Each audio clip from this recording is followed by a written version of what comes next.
All right, welcome back to another episode of Profusion. Today we've got Virgil Herring in the house. Thanks for coming on, Virgil. Andrew, thanks for having me on, bud. I'm excited to be here. Yeah, man. I just want to go over a few credentials of yours. I like to get that out of the way right off the bat. You've written at least 3 books. They're all available on Amazon. You're a mental performance coach in the golf industry, as well as a golf coach. You have a podcast called On the Verge. You're based out of Nashville. You've coached numerous PGA Tour pros, and you were recognized in the past as top 50 elite coaches, U.S. Kids Golf. And what I just learned is you coach Jackson Harrington, and he is an elite or #1 junior right now, even though Miles Russell lives a mile down the road from me. So Miles Russell is the #1 junior golfer, and Jackson's the #1 2024 graduate. So he's number 1 in his class. Miles Russell is the #1 junior. Got it. I think Jack is 4. I think it's Miles Russell, Tyler Watts, Blades Brown, and then Jackson Harrington. I've heard the name Blades Brown because I kind of see the lists lately. But yeah, Blades and Jack are best friends. They're both from the same town. Oh, they're both from Tennessee. Right here in Brentwood, just outside of Brentwood, Tennessee. Is golf popular in that area? Oh yeah, Nashville. I would say that Tennessee is probably the #5 state in the country for producing great players. If it's not, it's definitely not worse than 7. We've had a ton of great players come out of here. So, but I would say Georgia, Florida, Texas, California, and Arizona are all in that pile, and then Tennessee's another one of those big time states that produce winners. Well, they got 2 of the top 5 kids. That's pretty potent, right? And they both work with you, or just one of them? Just Jackson. I know Blades well, but I don't coach Blades. All right, well, give us pour on some of this magical mindset. What are you working on these days? What is working for you? Talk to us. Well, I'm as a golf teacher, and I'm widely known for both the swing and the ability to get people to believe in themselves under massive amounts of pressure, the mental side of the game and the mental preparation of the game.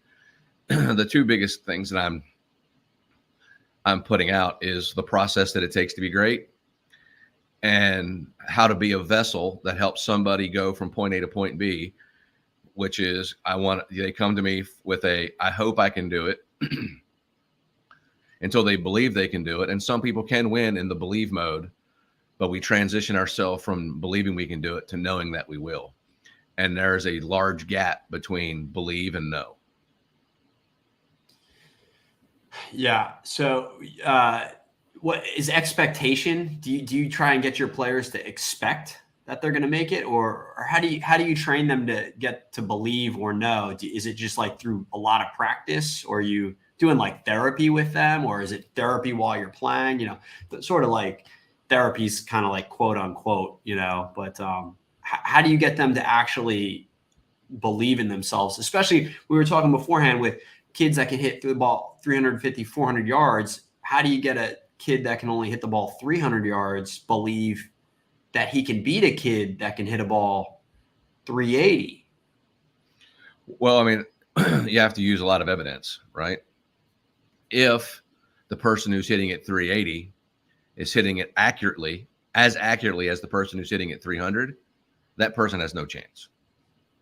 If they have a reasonable short game in putting. I mean, if they're that talented, there's very little chance. I mean, you think back in the history of the game, the longest player has been the most dominant, starting with Bobby Jones all the way until essentially right now. Now, Scotty Scheffler's a little bit less long than Rory, but Scotty Scheffler has a unique gift, which is his ball striking and his proximity to the hole numbers are way above the norm. So his gift is his level of precision. So if somebody's coaching Scotty Scheffler to take on a Rory McIlroy or a DJ in his prime, he's like, if you're planning on beating Rory or DJ, you will have to be significantly better with your 6-iron than they are with their 8 or 9-iron. And can you do that for 4 straight days? Because the standard deviation, proximity to the hole numbers, between an elite golfer with a 9-iron in his hand and an elite golfer with a 6-iron in his hand is staggeringly different. And then you multiply that over 4 days and how many legitimate birdie opportunities they have. It should be a blowout. That doesn't mean that it is. But the reason why Tiger dominated so long is because he was longer by a lot than everybody for a long time. And he happened to be better iron player, better short game, and a better putter than everybody else. Same with Jack Nicklaus, same with Ben Hogan, same with Bobby Jones, and then a smattering of others throughout the history of time. My job is to give them the analytics that clearly show how to be a great player, then teach them how to access their mental capabilities and how to access their muscle memory. Not that muscle memory is like what we thought it was, but myelin is a pretty unique animal as it pertains to how it's stored in the cerebellum and how the cerebellum transfers the past experiences into the muscles when required. So understanding what interferes with the transmission of millions of golf balls hit from the cerebellum to the fingertips is ultimately probably the most important thing in tournament play, which is how to get out of your own way. And interference comes in a variety of ways. And my job is to help them eliminate interference and be able to rely and commit to what they know so well and get out of their own way, which is a whole lot easier said than done because humans are emotional. Humans have mental habits. They have physical traits under pressure that some people don't even know that they have. And it's a complex journey to becoming great, but it's my favorite thing to do. Okay, so we're talking about Scotty Scheffler. Obviously, I think he's the best player on the tour right now. I think he's like Tom Brady. This guy is unbeatable, basically, and he even will not be winning for a lot of the tournament, and then he always gets that winning drive, right? Like, he's just so mentally tough. Mm-hmm. Like, I already know, who's in first, second, third, and fourth. Scotty's in fifth. These guys can't close. That's what goes through my head. This kid's a closer. Those guys don't mind finishing second, third, fourth, and fifth. So I think that you said he's not hitting it the longest though, right? Mm-hmm. So how far? What you're saying that he's playing a precision game. Basically. Yeah, but he still hits it plenty far. But he's right. So how far does he hit it? Do you know? Probably like 308 to 310. So that's achievable, I believe, if you work hard at it, right? As if you're an elite player, if you're in the elite category, which would mean if you're playing professionally for any amount of money, you're an elite player. What about like on the college? Man, there are so many people that hit it so much longer in college than they do on the tour. It's frightening. The guys, so that's interesting, right? So all the D1 college players are hitting it 300 to 315, maybe. Well, I mean, Gordon Sargent, who plays at Vanderbilt, it's like 375, 380. I feel like that's such an advantage, right? He's off the tee. It's also got to be a little embarrassing, right? When you are walking against, and Gordon Sargent, he's player of the year. I saw him on TV a little bit, and we actually get some tournaments back here on the course I live on and tournaments around the corner in reference to, did you see that? We get the Duke, we get University of Florida, we get all like Louisville, we get all these studs back there that are all D1s playing here. And so I'm learning their names. I can't remember what I was saying, but like this guy's number one in the world. This guy knows how to get a drive in the fourth quarter in the last drive, basically. That's what he's Tom Brady the heck out of everybody. Yep. I mean, calm under pressure.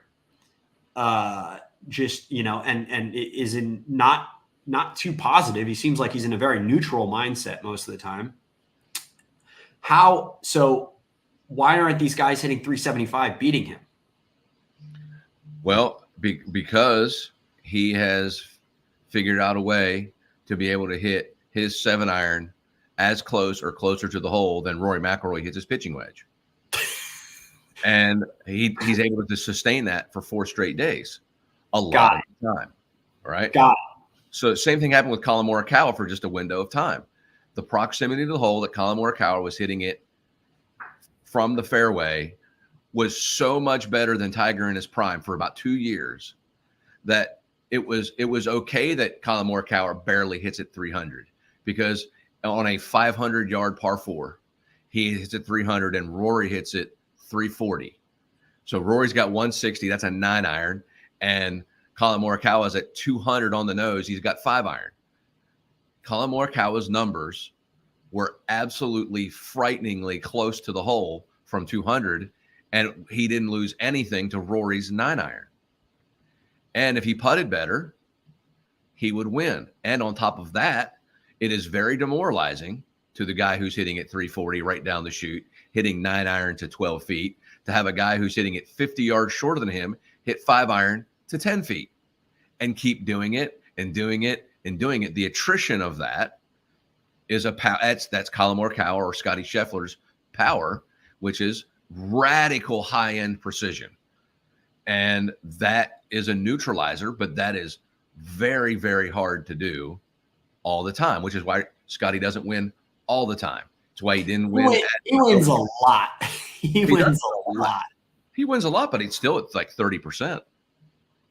Well, I don't know that. I don't have it in front of me, and I'm into golf. I'm not like raving necessarily, but like I feel like I read something where he read a significant amount of tournaments, like just as much as like more than Tiger did or something like that. Or not more than Tiger. He's on a similar run.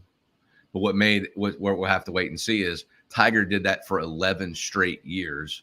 And this is Scotty's, he's in year 1.5 to year 2 of that comparison. And if he does it for 10 or 11 years, then we'll be saying, yeah, absolutely. So do you think, so look at like Liv, right? Like what, I'm kind of, it is what it is, right? Like, yeah. But would he be as winning if the Liv players were here? Probably. Really? I would say so. You think does it make a difference? I mean, at the end of the day, more great players in the field would reduce the percentage some. Mm-hmm. Like Cam Smith, DeChambeau. I don't even know who else is up there. I mean, we got John. At the end of the day, it's Koepka, Rahm, DeChambeau. Yeah, that group of guys. But I mean, I would still say Scheffler has proven to be able to take down all of them too. I'd say if it affected, it may have affected just one tournament that he won. So instead of saying that he's won 7 times, he'd won 6. Still very, very impressive at the highest level. Yeah. So if you can't hit the drive long, work on your irons and your putt. There are 4 physical parts of the game. There's the driving, there's your iron play, there's your wedge play, and your putting. If you're the very best at one of those 4 things, you're going to have a long life out there. Really? Yeah. If you're in the top 10 of 2 of those things, you're going to have a long life out there. If you're in the top 15 of 3 of them, you're going to be one of the greatest in the history of the game. And then there are 2 people that had it all, and that's Jack and Tiger, and they had the longest sustained run of dominance we've ever seen. And to think about this, people can't believe this, but for 3 years between 2000 and 2008, Tiger Woods was number 1 at everything except bunker play.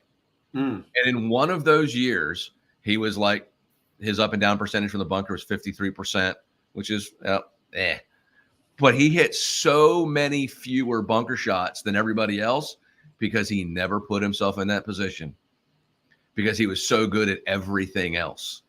He didn't hit it in bunkers. So when you're the number 1 driver of the golf ball, as in like the combination of distance and accuracy, it's hard to argue that Tiger's not the greatest iron player of all time. But if he's not, he is in a very, very short pile of 3 or 4. I think that he was the greatest short gamer since Seve, probably top 3 ever. Since who? Seve Ballesteros. I think Seve probably had the greatest short game. And then it's probably Tiger. But if it's not Tiger, Tiger's number 3. And it's, if you think, I can't think of anybody that's a better putter under the gun. Even Jack Nicklaus. I still think Tiger's the greatest putter of all time. So now you're dealing with top 5 ever driver, and certainly number 1 driver for a long period of time. The greatest iron player ever. If he's not the greatest short gamer of all time, he's number 2, and he's the greatest putter. How do you dominate for 11 years? You're better at everything than everybody. And on top of that, you have the strongest mental game because you were coached because your dad was a Green Beret.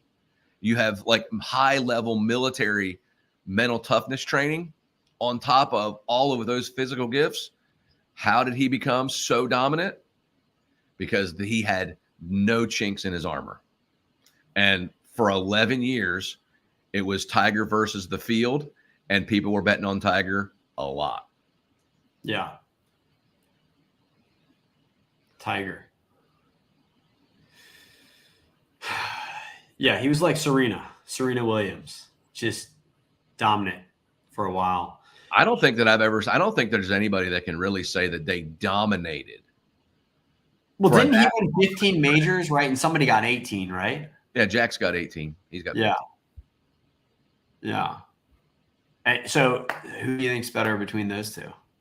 Nobody's played the game like Tiger. It's hard to argue that Jack Nicklaus doesn't deserve to be called the greatest because he's got 18 majors. But nobody in their right mind would say that anybody's ever played the game the way Tiger played it, because Jack was he was a very good driver of the ball, and he was a very good long iron player, but he was not a very good wedge player. And obviously he was a very good putter, but Tiger, especially in a small window of time, nobody drove it like Tiger did. In 2000 and 2002, it was unbelievable how much he dominated off the tee. And then you factor in he's the greatest iron player from 3-iron to lob wedge that we've ever seen. Best wedge player, like chip short pitching, and every bit as good as anybody's ever been with a putter. Nobody's ever played like that. How far does he hit the ball? Tiger in his prime? Yeah. I know that Tiger could hit it almost 400 yards in his 23, 24, 25. But Butch Harmon made him play a steel shafted driver and a shorter driver so he could put it in play. So he'd hit it like 330 with a steel shafted driver. And when he won, think about this, when he won the U.S. Open in 2000 at Pebble Beach, he played with Ernie Els in the 3rd round. And he was hitting his 2-iron longer than Ernie Els was hitting his driver. So, you want to talk about an advantage? You give the strongest mind that kind of an advantage, unbeatable. And that's what we saw. That was the biggest whipping ever at the biggest stage. 15 shots. I mean, that is such a runaway at a U.S. Open that it's laughable. Yeah. So, Mike, we talked to earlier, Mike Shannon, he's a putting coach, right? He lives here in Ponte Vedra Beach. Mm-hmm. He said he coached Tiger putting. He was Tiger's putting coach for 10 years. I wouldn't know that. And I know that Tiger likes to keep that stuff really close to the vest. Yeah. I know that I've seen Tiger stats on Stan Utley's stuff, on Stan Utley's software. Yeah. So I don't know that to be true or false, but Mike's awesome, one of the 5 best in the world. And I would say for sure he would know a bunch about it. I don't have any question about that. What I'm thinking is, somebody that good, does the coach actually help them? Yes, because or is he helping the coach? Is he helping the coach, or is it a little bit of both? Oh, there's no question. It's a little bit of both, because there are certain things that what I call the educated have no idea about when you're dealing with savant talent, right? So there are things that I know that I helped Brandt Snedeker a ton with his golf swing. I know I helped him a ton with his game. But when you watch somebody who ended up being number 6 in the world for a time, right? That is so high up in the totem pole of greatness, it's hard to fathom. When you watch how he's able to perform choking nervous, and then you get a chance to ask what's going through his mind or what he was feeling, and the answers you get there, That is infinitely more powerful than something that somebody wrote in a book. Yeah. What was he thinking? Not much. But what I can tell you is the best players in the world have this place in their mind where they know they're going to do it. And when they set up over the shot, there's no interference. They're immersively present. And the only thing that matters is what's going on right now. And the weight of history, the weight of their lifetime dreams is not getting in the way of the fact that I just got to hit driver right down this fairway, or I got to hit this 8-iron onto the green, or I got to make this 8-footer. Nothing. So are these guys thinking one move ahead, or are they thinking 1, 2, 3, 4, 5, 6, 7 moves ahead? How are these guys thinking? I would probably say they're thinking immersively present, like right now only. So that just one shot. Yeah, because you can't get ahead of yourself. The golf gods can smell it. And as soon as you start to get ahead of yourself, you pay the piper. And it always is. So, I mean, I think Rory is guilty of that at the US Open. He started to get ahead of himself and started making decisions. He started hedging bets instead of just hitting one shot at a time to the best of his ability. And I think it gets a lot of people. And that's what made Tiger so incredible, is he was like, yeah, this is a really important shot. I mean, think about it. Tiger hit probably the 10 greatest golf shots in the history of the game. Simultaneously, he may have hit the 10 worst golf shots in the history of the game. But he was immersively present. And when you're thinking about how he stalked shots in his elite prime, he was so in the moment, nothing else mattered. He didn't let interference in. Interference, like other thoughts. Like people say, what's your swing thought, right? Have you ever heard that that question? Like, what do you coach? What do you teach? Do you ask them? What do they say? What do they think? Is that like a thing, or? Well, each person has a fingerprint, right? So, I mean, if somebody has a tendency, nervous, to take the club too far outside in the backswing, you just advise elite players of their default nervous tendencies. I tend to take it outside. I tend to get it closed at the top. I tend to drop it too far inside in the downswing. I tend to hit hooks and blocks when I'm nervous. How do I recognize my tendencies so that I have some built-in things in my pre-shot routine that allow me to take care of it to the best of my ability, and then with 100% full acceptance of the outcome, commit to the visualization, rehearse the motion required, and cross over that line into commitment, and then hit it as quickly as they can without rushing. That was Lanny Basham right there. you Lanny reincarnated here, because I wouldn't mind it. I wouldn't be opposed to it. Well, his book With Winning in Mind is, if it's not the standard for mental performance, it is on the Mount Rushmore of books and evidence on what it takes to be great. It's one of the best ever, and he is phenomenal. Yeah, he takes it to another level with the note taking. I've always struggled with that during play, because it kind of takes away, in my opinion, from kind of being out there. And he wants to take. Are you taking notes, or I know I see the pro? Yeah, I see the pros out there taking notes. They got the notepad in their back pocket. What are they doing? What are they doing in there? Well, they're probably putting in their yardage book, right? So they're noting that on this day it was downwind 5 miles per hour.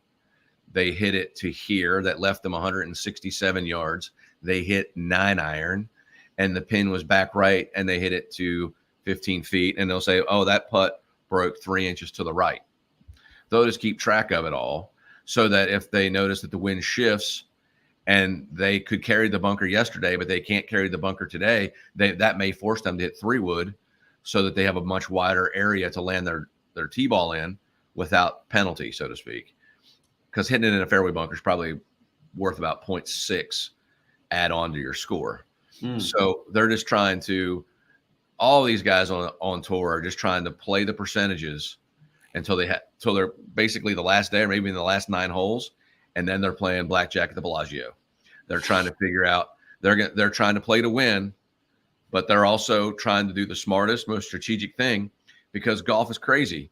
They're really competing against themselves, even though they're competing against somebody else, but they can't do anything to stop the other person. They can't tackle them. They can't kick their ball out of bounds. So they're only left with what they can control.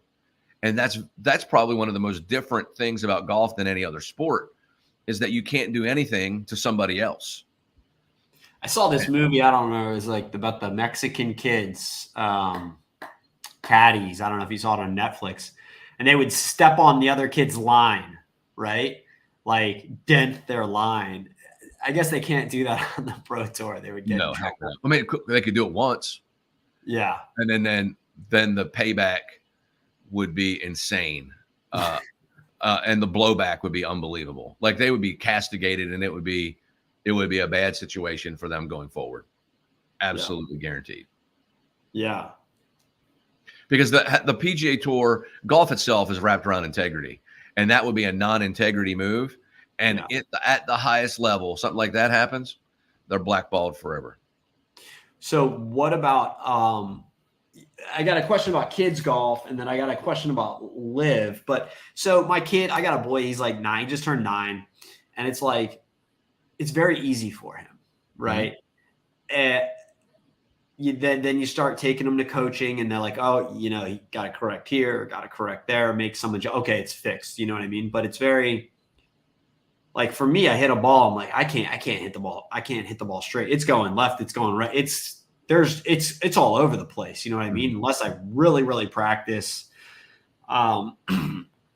Is there something in kids that don't think, or are they just natural at a young age? Like, or is it just like as an adult? Obviously, I love this line I read in, it's called Hidden Genius. I recommend it. It's by Paulina Marinova. And she says, talk to yourself. Don't listen to yourself. Yeah. Right. That's a genius line right there. Worth $1 million, right? And because if you listen to yourself, it's like the world's going hell. I'm dying, everything.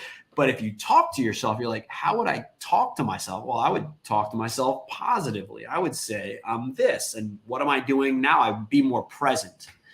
I don't know what my son's thinking, honestly, but it seems very easy for him. Is this something for kids that is easier and it's harder as adults, or is it just maybe it's also hard for kids too? I don't know. I can't quite put my finger on it. Well, I would probably say, like, we got to keep in mind what we're really talking about here. Like, first of all, they don't swing at the ball hard enough to make the ball curve so far offline that if the club face is 5 degrees closed or 5 degrees open, they hit it at a distance that it doesn't really curve offline enough. So it looks good and they're having fun. And at the end of the day, even if they're competing against other 9-year-olds, if they win or if they don't win, at the end of the day, that really doesn't mean anything at all at this point. At the end of the day, they're trying to develop the skills that is required to become a great player in time. But the ballistics of impact as an adult-sized human and what that can create is so radically different to what a 9-year-old can do when he's swinging at it at 45, 50 miles per hour that it's striking. So at the end of the day, they don't have much to worry about because, one, they hit it at a distance that's for them. They're playing golf that fits them. They said they're hitting driver 9-iron, and Rory would hit driver 9-iron, so they're playing the same golf course-ish. I mean, it looks like they're thinking less, but in all actuality, if you put them in a situation that was under duress, even for a 9-year-old, the pressure would crack them too. It's just that they don't put themselves in that kind of pressure cooker because there is no event that's like that. Yeah, I think pressure, if you don't see it as pressure, you know what I mean? Mm-hmm. But there aren't many people that can do that. That's up here. That's all mental, right? Because that's what I'm trying to work on. I can't teach him to swing, or I can only teach him this. I can only teach him the mind game. Yep. So that's where I can really strengthen him at. And I read a ton of books like that about that's I live for that, because that's how people grow. That's how people get better through the mind. But I can't. Yeah. So I'm working on that part. Like any type of pressure situation is not really pressure. And you could argue because it doesn't matter, right? Just say it doesn't matter. It's okay. You know? I would say, like, it's hard to convince a vast high percentage of humans that something that you spend all your day preparing for doesn't matter. So you can that falls right under the talk is cheap category, which is it is easy to say, oh, it doesn't matter. Like, well, then why the hell am I practicing so hard to do this? At the end of the day, my angle is we're going to eventually get it. We'll get it. We'll get it. It's coming. Your day is coming. That's my sell. Yeah. When you follow a championship process, I guarantee you'll be a champion. The problem is I can't tell you when. And you don't want the kid to shine necessarily at 9, right? You want him to kind of peak at 17, 16, 18, 19, something like that. More valuable then than now, right? But sure. I would almost prefer that they have very small amounts of victories and a lot of close calls so that they can realize, one, how little control they have over certain outcomes. Number two, that what goes on inside their body, nervous while they're competing, as soon as they start to understand who they are, they can begin to manage it. And as soon as they have the ability to manage what they know, they become very dangerous because they're no longer worried about the ghosts that haunt them because they already know them. They're already speaking to them. And knowledge, therein lies, knowledge is the power. If you know what you have to work on to become the best version of yourself, that's a whole lot more than knowing what could be worked on. If you know what you have to work on, that is super powerful because there's a lot of stuff to work on. But what do you got to do when you're choking nervous to get your brain in the right place right now? And that's different for every single person. How many times a week do you recommend kids playing or practicing or playing versus I mean, I read about Operation 36 book, they have a strategy where you play or you practice and then you play. You practice, then you play, which makes sense, right? Because I didn't know I was just going out there and I was like, they want you to start from 50 yards back, then 100, then 150. I was just taking them back to the whites, for a while. I was like, just play from here. And I was like, he's not good. No, it's not that he's not good. It's, you can't, you got to work your way back, Yeah. So I don't know. Do you have a strategy? Like you have 2 boys, they're playing high performance golf. What issues do they run into mentally? Oh, wow. Well, at the end of the day, I think that when their dad is a 2-time teacher of the year on the Golf Channel, on TV, does radios, does interviews, gets asked to speak all over the place, there's an implied pressure that you're the son of X, right? You also have that their mother is a 2-time national champion of Brazil, was an All-American at Mississippi State. So there's an implied pressure that mom and dad were very high end in this sport. So every time they play, they know that not only does everybody know that, they know that, and anything less than victory is going to be looked at as what's wrong with you. So does that come up from their mouth? Do they say those things? Yeah, it's definitely like my youngest son has battled the fear of letting us down because of what it looks like. And I'm like, I wish that there was a way to move past that situation. But at the end of the day, that's a ghost. That's not that, although it's real in terms. I tell these kids all the time that if you win on Monday, nobody remembers by Wednesday except you. It's all because they're on to the next. I mean, heck, if it matters so much, you could probably ask me, take the majors out of it. I'm not sure that I could tell you who won any tour event other than Aaron Rye won last week. Other than the major championships, I'd be like, it's like sales, right? It's like sales. If you get a no, just move on to the next one, right? And that's why I use golf to coach business and coach life because golf mirrors it in such a way, but it's funner to learn life lessons while playing games than to learn life lessons playing life. They suck learning the hard way. But if you learn all the lessons of preparation, execution, adaptability, resilience, perseverance, game planning, taking action, all of those things, if you learn them through the game, what it takes to be great as a CEO, and what it takes to be great as a guitar player, and what it takes to be great as a golfer, and what it takes to be great as like a nurse. The process is the same. You change some words around to match the profession or the endeavor, but at the end of the day, what it takes to be great is what it takes to be great. And there's not many ways to be great. So Basham, as much as it frustrates me, he's obsessed with the process, right? Mm-hmm. Which I agree. And that's like a conviction of mine that I want to disagree with that, because if you get first place, then the process doesn't matter, right? The motion doesn't matter. The whatever, the ball striking, whatever, the putt didn't matter, right? Why is that? Why is that? I guess that's probably like the caveman thought and caveman brain in me from, that's potentially a way more progressive or way more civil or way more advanced mindset than what I'm used to. So that's in my reading, the process is more important. That's why I lean on it'll eventually get to you. We're focusing on the process, the pre-shot routine. What are you doing during the shot? What are you thinking about after the shot? What are we doing before, during, and after? He breaks it down like that. And then, you want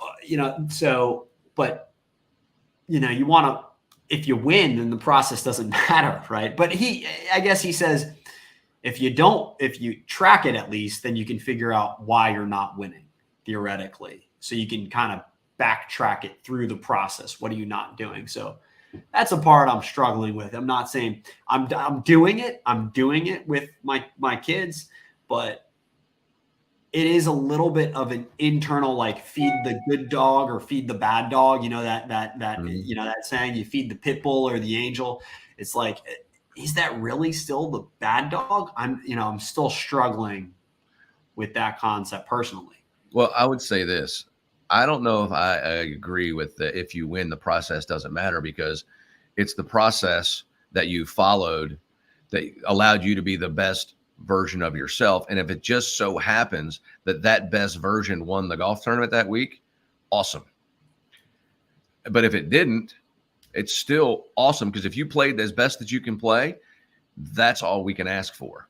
So even when I've won 14 times as a professional, each time I've won, I still didn't do many things exactly the way I would have wanted to do them. So I still have things to work on and get better at.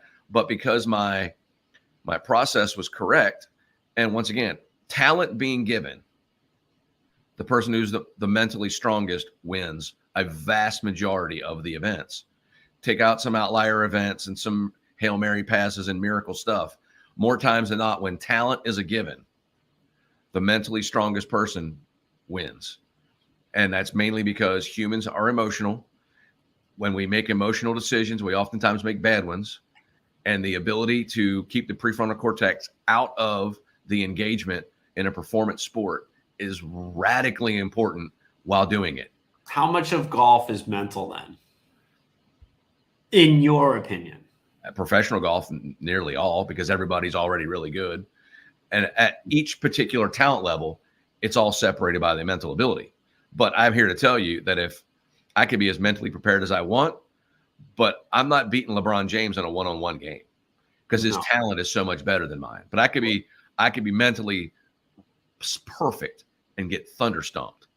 So technical prowess, and expertise would trump a mental game if somebody's that much better than somebody else. But if talent is a given, it is the ability to access that talent is the person who wins. And a good friend of mine, Steven Yellen, who's one of the very best in this mental part of the game. It's like, just imagine your talent is $1 million, but the interference and the things that are blocking you from thinking perfectly only allows you access to 700,000 of it. Whoever has access to the most amount of money in their talent pool is the person that's winning. So it's the interference that is the block of performance. And some people allow things to get them different than others. And there's a lot that goes into that. That can use blood sugar, hydration, sleep, recovery, pains. how much, your personal life is falling apart or thriving. There's this massive amounts of things that are more important than golf, that if they're out of alignment, it's kind of hard to be in alignment. So there's a lot that goes into that. But I mean, at the end of the day, talent given, the best mind wins. What do you think about live golf? What are your thoughts? Is that going to stick? Is that going to be fizzle? Do you have any, you're at the forefront of the golf industry. What are your thoughts? Do you have any thoughts on it, or you just don't? I think that live golf was a vital change in the world of professional golf. I think that if you go to a live event, it's really different. Mm-hmm. One is it's 3 days. Are people going to it? Yeah. Like in Nashville was the largest one. I mean, there was 200,000 people here. Okay. For the live. So yes, it's a party. It's different. It's 18 holes. There's music playing while you're playing.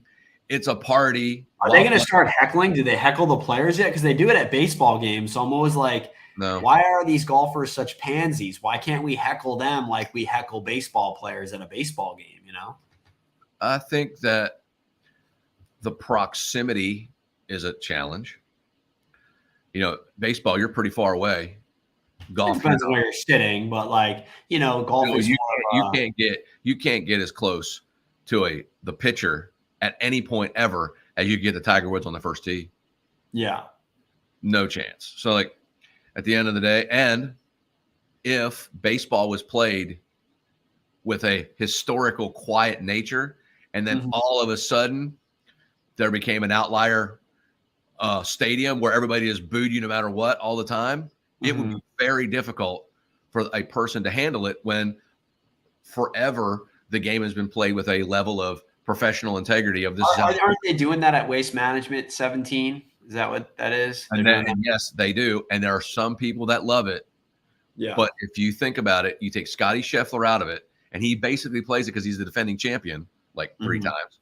Yeah. Right? Yeah. None of the big names play there. Right? Because that is unnerving, and they don't buy into the entertainment of that. Like the only reason why Rory played it is because it was considered a signature event 2 years ago. When that's considered a signature event, the best players have to play. You take signature event out of it, and you're not the defending champion, there aren't many big name players playing in that. Yeah. And it's because and this past year is going to cause massive amounts of change because it literally got way out of control. Yeah, I heard that too. Yeah. And so therein lies the dilemma. Like, where is the line in the sand? Well, the Waste Management crossed over the line in the sand, and now it's time to reel it back in. And they've probably lost even more players because of how out of control it got. Yeah. So, live golf has there's something for everybody. They got something for the kids. The avid golf fan is able to walk around and have really close access to some of the best players in the world. And then there's a party going on, but the party is back. The party's back 100 yards, and it's condensed into corners. So it provides the golf fan the chance to be a golf fan. It provides the partiers to party, and it provides this unbelievable high access point for kids to get engaged with the best players in the world. And I think that's something they're doing better than the PGA Tour. So I think it's here to stay. I think that it's going to be interesting to see. There's a new problem, which is the PIF and the PGA Tour trying to get together. That is not live, but it's run by the same people. If the PGA Tour and the PIF come to an agreement, which I believe is going to be guaranteed here in the next handful of months, where does that leave live? What is PIF? That's like is that Saudi or something? That's that private investment fund that's run by the Saudis. Okay. Right. So that's where the money's coming from. So if the PGA Tour and the PIF, why are they so interested in golf? I think that they understand the power of the gladiator. They just see disruption. The gladiator pit. Like you capture the people. You capture the people with the entertainment, and the entertainment is the power. The power. The numbers are the power. I think that I just think that PIF is going to back PGA. Is that what you're saying? They're supposed to come together. So what, the purses will go up? Is that for sure. There'll be more world events, and that would mean that there would be PGA Tour players could and are expected to play in 1 or 2 live events. The live players get 5 exemptions to play in regular PGA Tour events.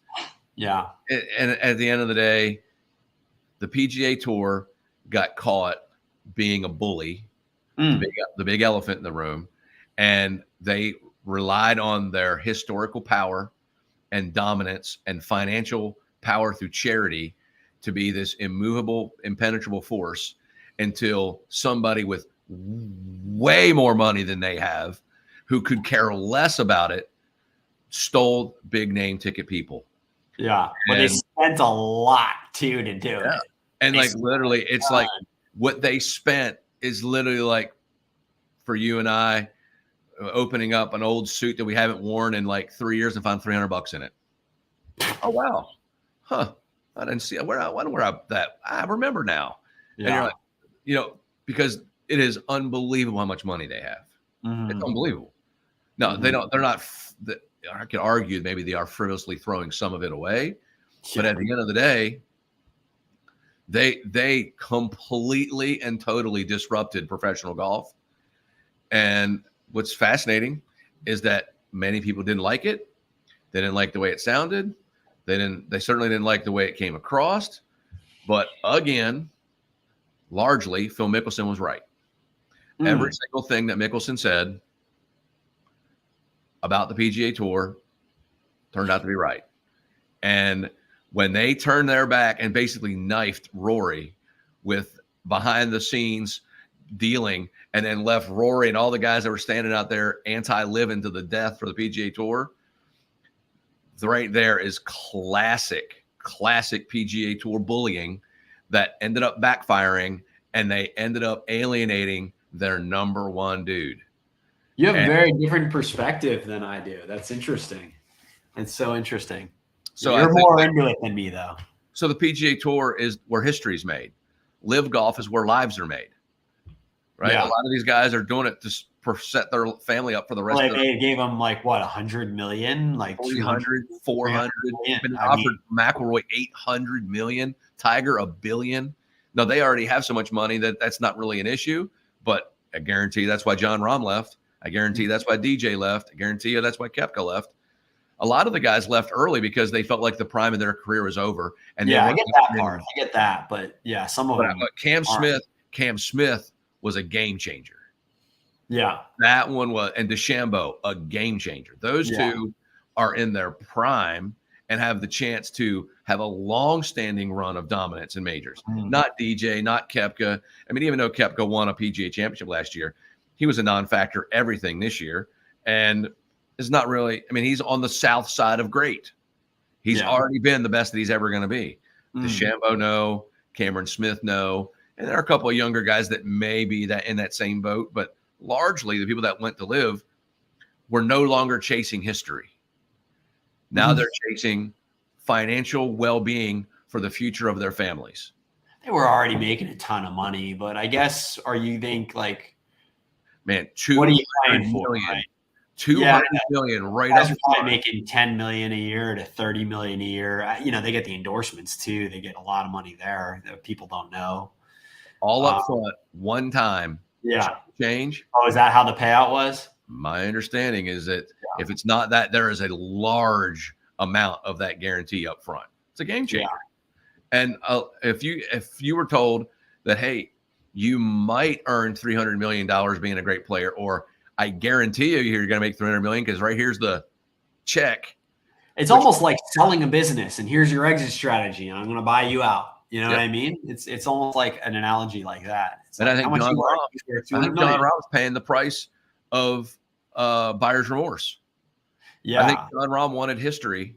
I can see like if I want to sell my business or not at this age. That's like I think that he thought that him leaving would force the PIF and the PGA Tour to get together. Yeah, and get the deal done, and then everybody would be back playing against each other like it was supposed to be, and he'd be the hero, and he got absolutely chewed up and spit out, and now he's largely discarded when he's at PGA Tour events for the majors. The Tiger won't even speak to him anymore. I mean, so at the end of the day, a Latin person feels like they're family centered, and all of a sudden you disrupt your community and they no longer want to be around you because you took the money, you took the easy way. It's really messed him up, and it really bothers him. And I think that a lot of people, like Dustin Johnson, doesn't care. Mm-hmm. John Rahm does. Yeah. Cameron Smith doesn't care. Yeah. Bryson DeChambeau does. And Bryson DeChambeau's used the live model to resurrect his career. Yeah. So in my opinion, he's the only person that's really taken this and run. Mm-hmm. There are some people that have remained neutral. Some people were way past their prime and they're just cashing in, but largely most of them have fallen off. Yeah. And we'll see what happens as it ranges out 2-3 years from now. But a lot of this depends on the PGA Tour and the PIF coming to an agreement, and what that looks like is going to set the stage for the next 50 to 100 years. You sure they're not just flirting? I'm not sure of that. Yeah. I think that you get Tiger involved and the Tiger's playing with the guy who's in charge of the PIF. You kind of know that we're headed down the home stretch here of something, because if Tiger's getting involved in it, Tiger's probably the de facto commissioner anyway. You got to think that if Tiger's involved in it and he is playing golf with that guy, trying to figure out how they can work together, it's imminent. We shall see, right? We shall see. All right. Any closing thoughts here? I just think that if you're trying to do anything at a high level, talent being given, it is the process that you feed yourself and the systems that you employ that build up a streamlined roadmap for how you tackle challenge. Accomplishment comes from tackling challenges. And the more you're prepared for what challenges bring you, the better chance you have of succeeding. So it is best for us to have a great process and a great system to follow, because that's what it takes 99 times out of 100 to be successful. Occasional Hail Mary passes are outliers, but at the end of the day, following a process that is proven to create champions at any endeavor is essential. Nice. Where can people reach out to you? Most of my content's best seen on Instagram, which is virgil.herring. But I love people to reach out to me because I'm an in-person communicator. I love human connection. It's a vital part of what I do. And I love to talk to people. So you can contact me at 615-579-5190. I still, when I'm scheduling people, I'm calling. I'm scheduling. I'm putting you on the book. I'm giving you the personal understanding of what I'm going to give you, not something you go click on and sign up for and you show up blindly. I'm actively involved in the interview process, the desire process. I'm a vessel. What's your point A? Where's your destination? Where do you want to go? How am I going to help you get there? I lay it all out for you, and then we go from there. Virgil just gave you his number. Call him. All right, Virgil. Thanks for coming on. Andrew, thank you for having me, buddy. Appreciate you.